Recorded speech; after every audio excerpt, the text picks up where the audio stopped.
বাংলাদেশ খেলাফত মজলিসের আমির আল্লামা মামুনুল হক, তিনি মদিনায় মসজিদে নববীতে আছেন। আমি ফোন দেওয়ার সাথে সাথে আমার কান্না শুনে উনি বলছেন, কি হয়েছে আমাকে খুলে বলো। বলার সাথে সাথে উনি আল্লাহু আকবার বলে কান্না কণ্ঠে আমাকে বলছে, ধৈর্য ধরো, আমি রওজার সামনে আছি, আমি আল্লাহর নবীর দরবারে আছি। আমি দেশবাসীর কাছে দোয়া চাই, সরকারের কাছে আমি একটাই দাবি, এই পথে আর কত লাশ, গতকালকে দৌলতদিয়ায় কত ফ্যামিলি আমার মতন কাঁদতেছে। সারা দেশে প্রায় 300-র মতো লাশ। কুমিল্লা কয়েকদিন আগে এই কুমিল্লায় 12 জন লাশ হলো। কত লাশ পড়লে আমাদের এই দেশের প্রশাসনের টনক লড়বে আমি জানি না। আমরা আল্লাহর দরবারে ফরিয়াদ করতেছি, আমরা মাজলুম। আসসালামু আলাইকুম প্রিয় দর্শক, আজকের এই ভিডিওটি খুবই মর্মান্তিক একটি ঘটনার উপর ভিত্তি করে তৈরি। শুরুতেই আপনাদের কাছে অনুরোধ, পুরো ভিডিওটি ধৈর্য সহকারে দেখবেন।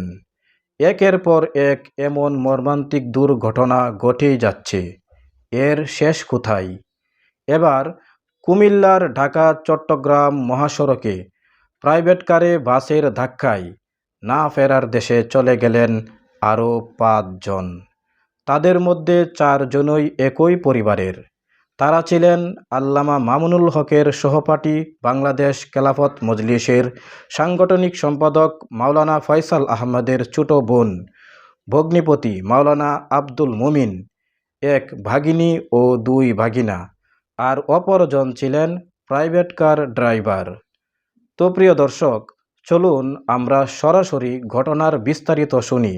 দুঃখ ভরা কণ্ঠে যা বললেন মাওলানা ফয়সাল আহমদ এবং আল্লামা মামুনুল হক। আমার ভগ্নিপতি মুফতি আব্দুল মুমিন মোহাম্মদপুর, আমার বাবার পবিত্র জামিয়া মুহাম্মাদিয়া আরাবিয়ার প্রধান মুফতি শেখুল হাদিস, প্রধান মুফতি আব্দুল মুমিন, আমার বোন দিলাফরোজ আক্তার ঝর্ণা, আমার বাঘিনী লাবিবা, আমার 2 ভাগিনা আবরার আরশাদ। ওরা আমার সাথে ঈদ করে আজকে সকালবেলায় ওর বোনের বাসা আসছে, ওই আমিষা পাড়া, আমার ভগ্নিপতির বাসা বেদাজি গ্রামের বাড়ি সোনাইমুখ সাতর ভাইয়া। ওরা ওইখান থেকে রওনা দিছে। মাগরিব পরে আমি বসছি, বসার পর একটা ফোন গেছে যে মিয়ামির সামনে থেকে নানু নামে সেভ করা আমার আম্মার কাছে ফোন গেছে, গাড়ি অ্যাক্সিডেন্ট হয়েছে। আমি সাথে সাথে খবর নিয়ে যখন জানতে পারলাম গাড়ি অ্যাক্সিডেন্ট হয়েছে, আমি ফেসবুকে পোস্ট করছি। পোস্ট করার সাথে সাথে ওরা হোটেলে নাস্তা খাইয়া মিয়ামি থেকে বের হয়েছে। আর স্টার লাইন, আপনারা জানেন স্টার লাইন একটা ডাকাত, এরা অনেক আগ থেকে এরা হোটেল থেকে বের হয়ে ঢাকার দিকে যাচ্ছে, পিছন থেকে স্টার লাইন মেরে দিচ্ছে, দুমড়ে মুছে সেখানে সত্যি অবস্থা খারাপ হয়ে গেছে। আমার পাশে এখানে উপস্থিত আছে হেফাজত ইসলামের জিলানি, 4 জনই সেখানে স্পট ডেট হয়ে গেছে, ড্রাইভার সহ 5 জন। আমরা এক বাকিনা আবরার, আলহামদুলিল্লাহ সে হাফেজ, সে এখনো হাসপাতালে আছে, সুস্থ আছে, ডাক্তাররা আমাকে বলছে সুস্থ আছে। আর বাকি সব শেষ। 7 বছর বয়সে আমার বাকিনা আরশাদ, আর আমার বাকিনী 21 বছর লাবিবা, আনন্দ উৎসব করে গেছে ওর বিবাহ। এই কোরবানের পরে আমরা সব ঠিক করছি ধুমধাম করে বিবাহ দিব। আমার ভগ্নিপতি এত বড় আলেম আজকে স্টার লাইন শেষ করে দিছে।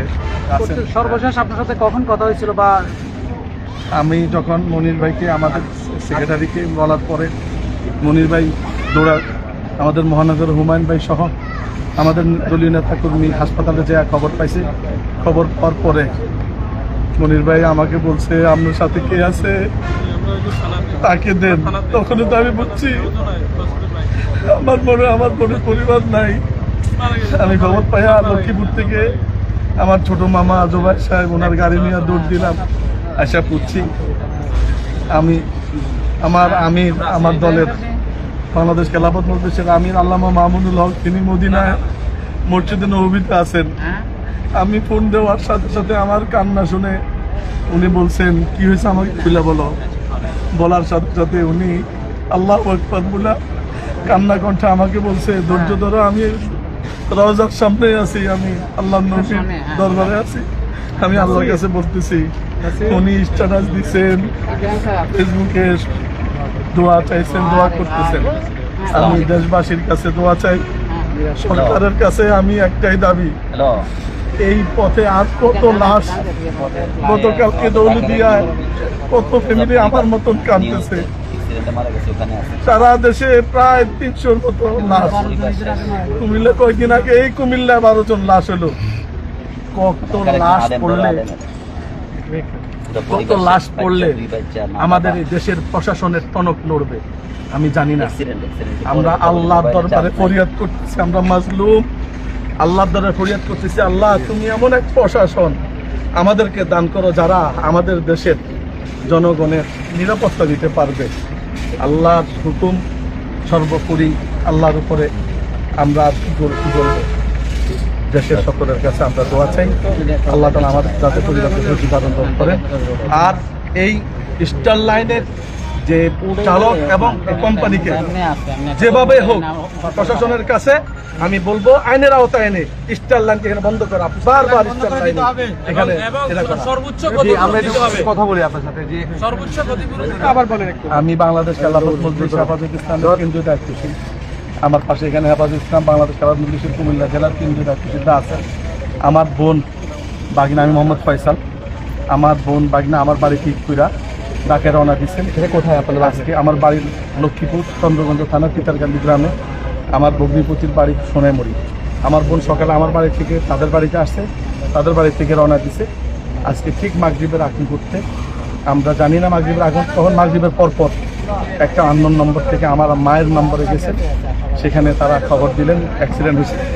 সাথে সাথে আমি আমার হেফাজত ইসলাম এবং বাংলাদেশ খেলাফত মজলিসের কেন্দ্রীয় আমাদের কুমিল্লার নেতৃত্ব জানালে খোঁজ নিয়ে দেখলেন আমার বোন, আমার ভাগ্নি, আমার ভগ্নিপতি, ড্রাইভার, আমার ছোট পাখিনা 5 জন স্পট ডেড। আমার এক পাখিনা আবরার হাফেজ, সে হাসপাতালে আছে। যতটুকু আমাকে ডাক্তারেরা কনফার্ম করছেন সুস্থ আছেন। আমি এই স্টার লাইন পিছন থেকে মারছে, ওরা হোটেল থেকে ঘুরে যাচ্ছে, স্টার লাইন মেরে দিছে। আমি বিচার চাই। প্রিয় দর্শক, এবার আমরা জানব এই ঘটনায় গভীর শোক প্রকাশ করে আল্লামা মামুনুল হক কি লিখেছেন। তিনি লিখেন, ইন্না লিল্লাহ। পরপর দুর্ঘটনার সংবাদ আমাদেরকে শোকাতুর করে চলেছে। মদিনা শরীফে মসজিদে নববীতে আছি, মাগরিব নামাজের অপেক্ষায়। আমার সহপাঠী, দীর্ঘ 40 বছরের বন্ধু, উস্তাদে মুহতারাম মাওলানা আবুল কালাম দামাত বারাকাতুহুমের সুযোগ্য সন্তান মাওলানা ফয়সালের কান্না ভেজা ফোন কল আমাকে বিমর্ষ করে দিল। হায় আল্লাহ, এই শোক সইবার শক্তি তুমি তাদের পুরো পরিবারকে দান করো। বাংলাদেশ খেলাফত মজলিসের কেন্দ্রীয় সাংগঠনিক সম্পাদক মাওলানা ফয়সাল আহমাদের ছোট বোন, ভগ্নিপতি, 3 ভাগ্নে ভাগ্নিসহ পুরো পরিবার কুমিল্লায় সড়ক দুর্ঘটনায় ইন্তেকাল করেছেন। ইন্না লিল্লাহি ওয়া ইন্না ইলাইহি রাজিউন। আল্লাহ তাআলা মরহুমদেরকে দুর্ঘটনায় মৃত্যুতে শাহাদাতের মর্যাদা দান করুন। পরিবার ও আপনজনদেরকে ধৈর্য ধারণের তাওফিক দান করুন। আমিন। প্রিয় দর্শক, এই ধরনের দুর্ঘটনা আমাদের জন্য একটি বড় শিক্ষা। আমরা সবাই যেন সড়কে সতর্ক থাকি এবং আল্লাহর কাছে দোয়া করি। আল্লাহ তাআলা মরহুমদের জান্নাত নসিব করুন এবং তাদের পরিবারকে ধৈর্য দান করুন। আমিন। আপনারাও তাদের জন্য দোয়া করবেন এবং সেই সাথে ভিডিওটি শেয়ার করুন যাতে সবাই সচেতন হতে পারে। তো প্রিয় দর্শক, ভিডিওটি এই পর্যন্তই। দেখা হবে পরবর্তী কোনো এক ভিডিওতে। আল্লাহ হাফেজ।